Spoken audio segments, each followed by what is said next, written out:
Welcome to hbrv Lifestyle, the podcast. I am the host, the Honey Badger, here to give it to you straight and transparent about the RV business, as well as other things. Today, I am going to talk about the three biggest problems with the RV industry here in July 2024. Now, the first one is stubbornness. But before I get into it, I wanted to apologize because I'm on the road in the car doing this episode, so there's going to be some background noise, and I am wearing a white t-shirt because it's super hot and I wanted to be comfortable. So I apologize because it's not the best appearance, sorry. Okay, let's get into this. So I'm going to specifically talk about the stubbornness between manufacturers and dealerships, okay? That relationship. Now, I've talked about it in the past where that relationship is fracturing more and more and more. Okay, where that relationship was always for the most part pretty solid. It is slowly fracturing where it's on a razor thin line. Okay? Now, a lot of that stems from inventory, and we're going to go into that in just a second. Now, there is stubbornness on the customer and consumer side, but that's for a different day. That's for a different episode. Okay? So, what is going on? Well, dealerships are overstuffed with inventory still. We're talking about since August 2022 until here, July 2024. So, almost 2 years. The inventory problem has not changed very much. What has changed is the year model of the problem. Okay, so now dealerships across the United States and Canada are now having problems with being overstuffed with 2023 inventory.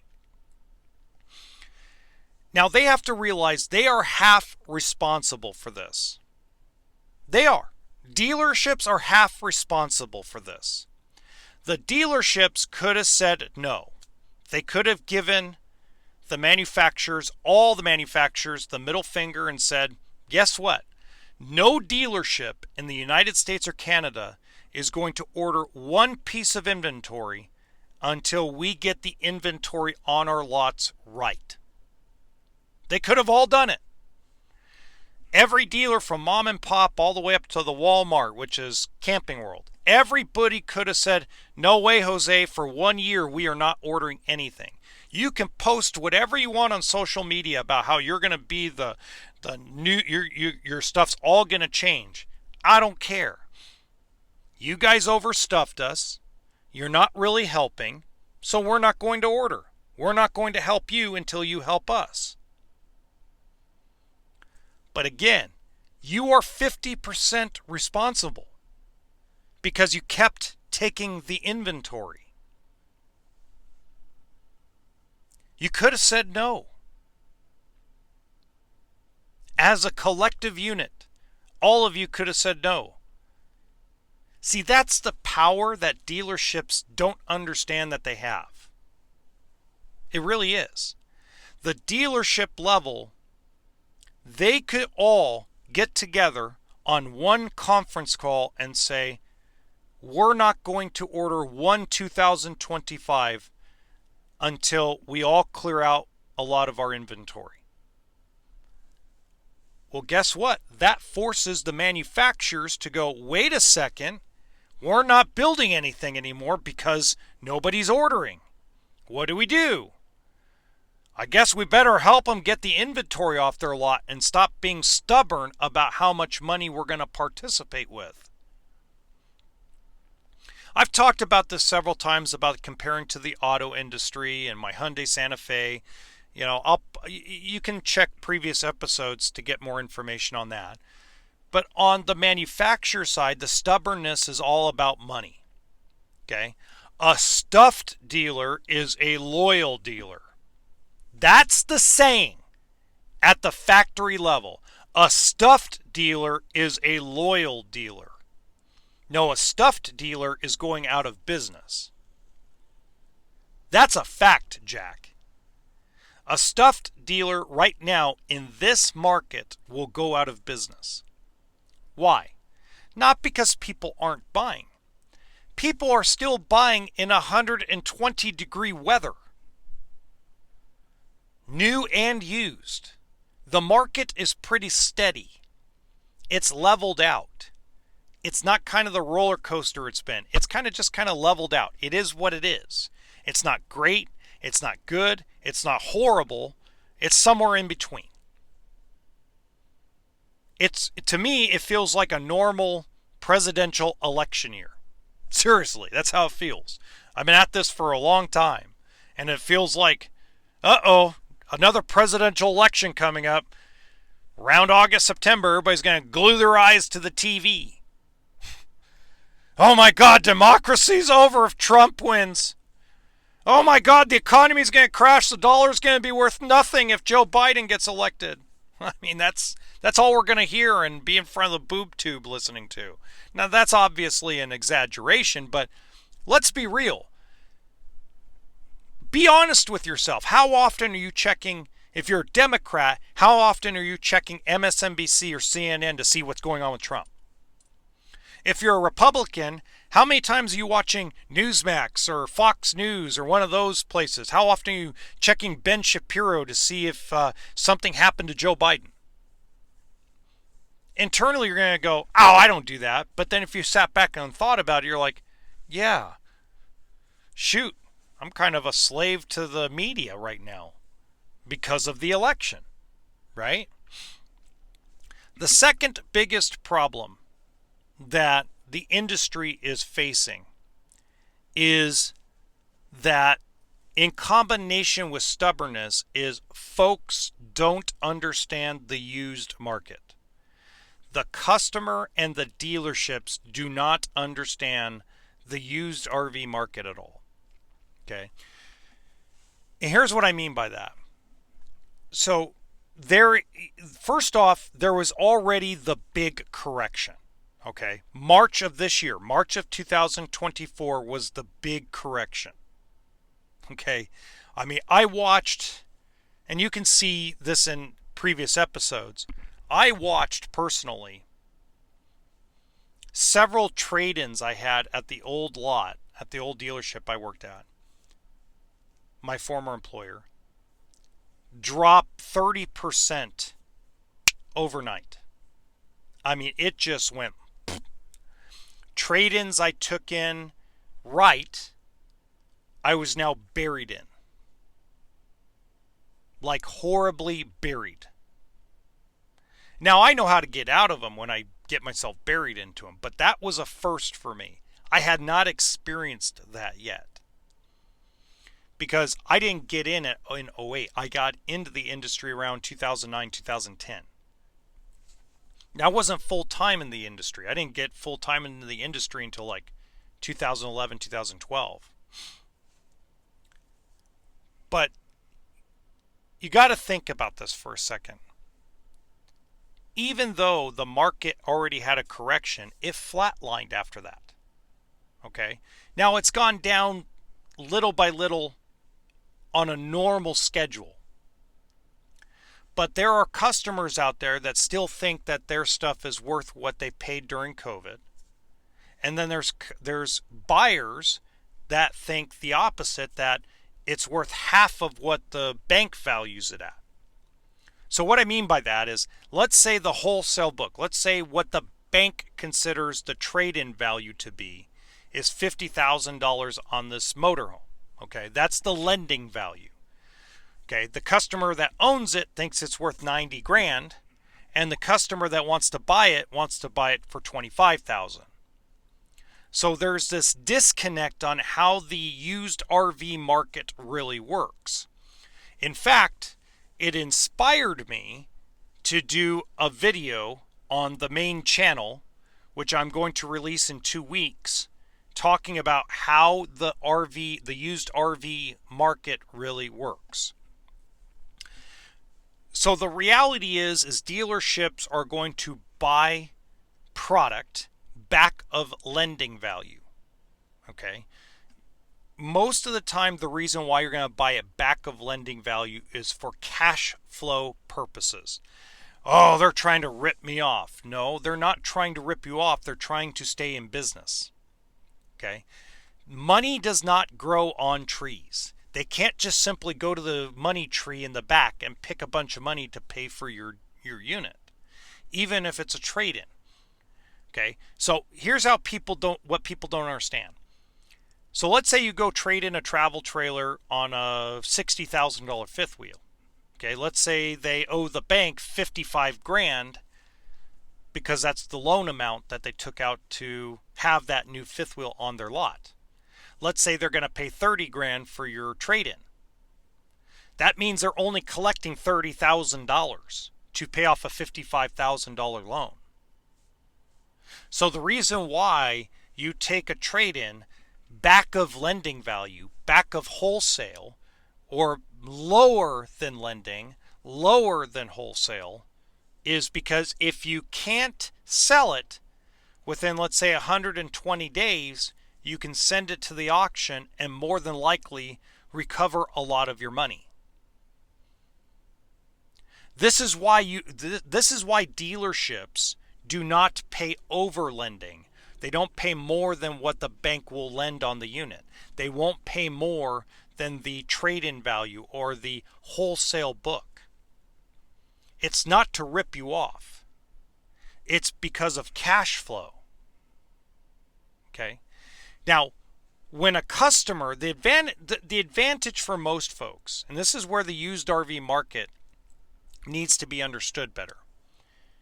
Unless you have the money to pay off the loan and get the title from the bank on the loan, it's very hard to sell an RV or a car, anything private party. It's not easy. Okay? The reason why you trade in the unit is because you are upside down. You are going to take a loss, no matter what you buy. You can go buy a $5,000 travel trailer, okay? And if you sell it for $5 grand, great. If you recover what you paid for it, great. But more than likely you put tires on it, more than likely you did brake job on it, and more than likely you did some repairs and paid for some parts, even if you paid for it on your own or did the work on your own. You are upside down in anything you buy that is registered with the government. Cars, boats, RVs. You can never outpace depreciation. You can't. So what people need to understand about the used RV market is you trade it in when you're severely upside down because the banks have programs to help you out with that, especially if you have some cash down toward the new unit. Now, there are times where you can't do it. There are times where it's not very possible. Especially if you're going to go from trading in a used trailer to buying a used fifth wheel. Very difficult. But if you're going to go buy a new fifth wheel, very easy. So the non-education, the basic ignorance of how the used RV market works is one of the biggest problems the entire industry is going to face probably for a while. This isn't going to go away in like 3 or 4 weeks. This is going to take another year or two to sort out because, again, people have to get an understanding of, wow, I really overpaid during COVID. Whether you bought a truck, a boat, a motorhome, a side-by-side, it doesn't matter what you bought. Even a house, you overpaid for it. If you bought anything in 2020, 21, or 22, up until August of 22, you overpaid. Now, as the years got newer, so if you bought in 2022, you're in a lot better position than somebody that bought something in 2021. If you bought something in 2021, you probably are better off than the folks that bought in 2020. The supply and demand problem created Stupidville, USA in every industry. Every industry. Not just RVs. TVs, computers, sound equipment, groceries. Oh my God, groceries. I went to the grocery store the other day. $20 got me like 5 items. It was crazy. I mean, it's just, the world has gone nuts in that respect, right? The third thing that's really affecting the RV industry is the YouTubers. And no one is immune to this, okay? So there were a few high-profile RV YouTuber and brand ambassadors, okay? They have large followings, they live in their coach, and they're an ambassador for a certain brand or a certain product. They're giving the corporate narrative, corporate line speech about product. Instead of talking openly and honestly about what's going on, it's everything's perfect, everything's great, clickbait material, clickbait stuff. That's not helping the industry. That's hurting the industry. Okay. Then you got the corporate RV dealership YouTubers. Sorry, let me say that again. Corporate RV dealership YouTubers out there that want to jump in the air and tell everybody everything's perfect and everything's great and nothing's ever wrong with an RV and that we've never seen it before. I got several phone calls over the 4th of July weekend and several text messages from sales guys I know, managers in the industry, and they were talking that they've received some 2025s on the lot, and not one of them said, wow, this was an amazing change. Most of them said, yeah, it's the same stuff as 2024. You know, they may have changed a graphic. One guy told me, yeah, this one brand changed the handles on their drawers and their cabinets.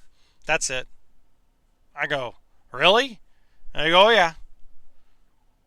And it got more expensive. It didn't get cheaper. It got a little more expensive. Not much more, but just a little bit more. I go, oh, there we go. So it's very interesting how that all works. So you have a lot of clickbait material out there. Now, I try to make my titles very catchy and eye-appealing, but I try to make it close to the source material of what I talk about. Okay? I try to give some kind of authenticity at the same time as some sort of excitement in my titles. The thumbnails, well, that's just because I'm having fun with an AI program. You know, I mean, the thumbnails, I think, are a lot of fun to do. I mean, I get to kind of tell an AI program what I want, and it gives me like 20 selections, and I get to horse around with it. But I can get around the sunshine and rainbows. I can get around that. I can give people real information that doesn't make things feel like I'm attacking anybody. Okay? Now, I do attack a couple of the corporate RV dealership YouTubers once in a while. And I do go after some of these brand ambassadors every once in a while, but I don't use their names. But the other side of it, the Armageddon people, the people that want to tell you every day that every RV is a piece of crap, every RV is bad quality, every RV built is going to fall apart, is just bad information. That's fake news. And fake news hurts because, we've talked about the Grand Design frame failure and frame flex a lot, okay? And yes, there are quality issues across the board that need improvement. And we're not just talking about frames with Grand Design. We're talking about just overall, there are things that can be done better. We all can agree on that. And then when they do it better, it still can be improved on. Everything can always constantly be improved on. My podcast can improve and needs improvement. I need to improve on what I'm doing. And when I improve on it, I need to continue to improve. Same thing in the RV industry.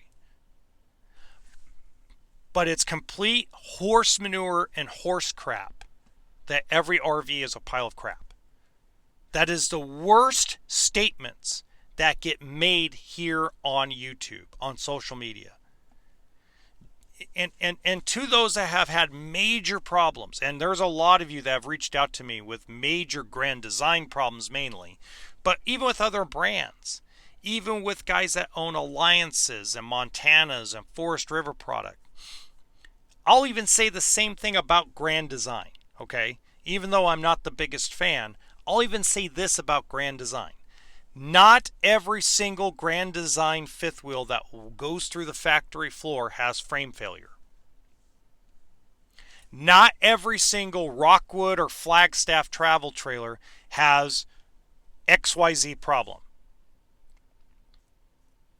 That's fake news. It is still a small percentage. Here's the interesting part nobody really talks about, okay? When you're happy with your rig and you're not being paid, and I'm talking about the brand ambassadors. The brand ambassadors get paid to say all this positive stuff about products. When you're a happy person with a product and you're not getting paid, you don't say anything. You may say stuff at the campground. You may say stuff amongst your group of friends on Facebook. You may say things very interesting to your coworkers. But you don't make videos about, hey, look how great this is. Unless there's money tied to it. So the super majority, the absolute super duper majority of RV owners are happy with their rig. Then you get the paid for people, and then you get the people that have these just massive problems. This is the problem with the industry. Is there and it's with every industry. It's not just RVs. Cars have the same thing. You have car ambassadors who represent a brand, who are paid to talk about a brand. And then you have guys that are negative. If you listened to all the negativity all of the time, you would never buy an RV. Because you would think that everything built out there falls apart. There's one channel out there, and I won't mention his or her name, but everything is damn negative. But here's the interesting part. Negativity pays, and it pays well. Negativity keeps you watching. Negativity keeps you glued to the cell phone, keeps you glued to the tablet, the laptop, the TV. That's why you hardly hear any positive news stories on these cable networks. Stop me if I'm wrong. So how do we solve it? Well, the easiest way to solve it is for people to actually stop watching the negativity. That's number one. If everybody stopped watching the negative Nancys, I'm not talking about the folks that are in the middle like myself. I'm going to tell you everything great and I'm going to tell you everything wrong. I'm not going to tell you everything's bad. I don't even say that about Grand Design. I don't tell you everything's bad with Grand Design. I talk about frame failure and frame flex with them. In fact, I'll say one positive thing about Grand Design for everybody. Lighting. And it's not a joke. It's actually, in my over decade of doing this, they put more lights inside their rigs than any other manufacturer. They use the same cabinets as everybody, same couches, same components. They don't use anything special. But they don't skimp on the lighting. A lot of manufacturers skimp on lighting to try to save a buck or two. They trip over. See, here, if I were to talk to presidents of companies, I would say the reason why Grand Design grabbed market share, besides the ridiculous, stupid marketing they did, is because they didn't trip over dollars to save pennies on lighting. When you light a Solitude or a Momentum up, it makes it look better than the next door neighbor that has the same stuff in it. I'm dead serious. If you put a Voltage and a Momentum together, they have the same shit. They use the same damn cabinets. They use the same countertops. They use the same components for the most part. Yet why does Solitude and Momentum look better than Voltage? Because of the lighting. Why do movie stars look better? Lighting. So they don't get cheap on the lighting. And that's a very positive thing, because when it feels dark and dreary inside of a unit, it doesn't feel warm and inviting. You don't feel like you want to go stay in there in a rainstorm. You like, let's pack up and go, instead of let's ride out the storm. A Solitude or Momentum, when you walk in and it's a shitstorm rain or snow or whatever the case may be, it feels more inviting. You feel like, no, let's not pack up, let's ride it out. We got this beautiful coach.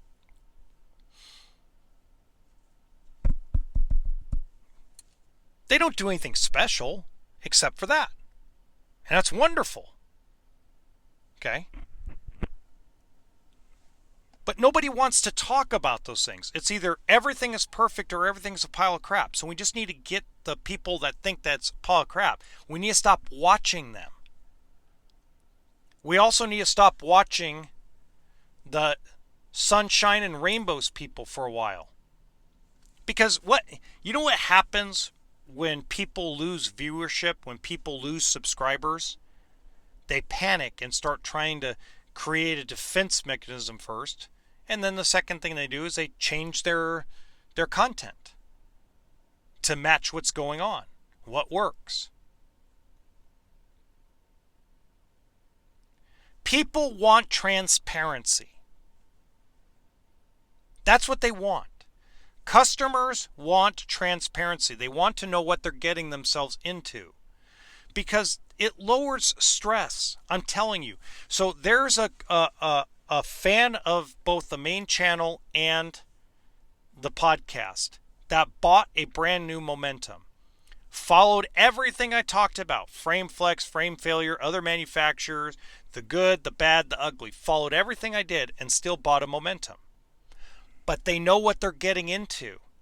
And even listening to their comments and reading their email, after every trip so far, they go and do the measurements. Did it stop them from buying a Grand Design product? No, it didn't. Did I want them to stop buying a Grand Design product? Only in the fact, if you want things to change, and this is what I've said in the past and I'll continue to say it, if you want something to change, you have to hit their pocketbook. If you continue to spend money with them, they have no reason to change. That's all I've ever said. I'm not saying boycott Grand Design. What I'm saying is, if you want things to change, don't buy new product from them. Because then at that point, their pocketbook's getting hurt. Now they have to change things. Bud Light had to change. Target had to change. Walmart had to change. Pizza Hut had to change. So realistically, that's where we're at today. So until next time, toolkit and sense of humor.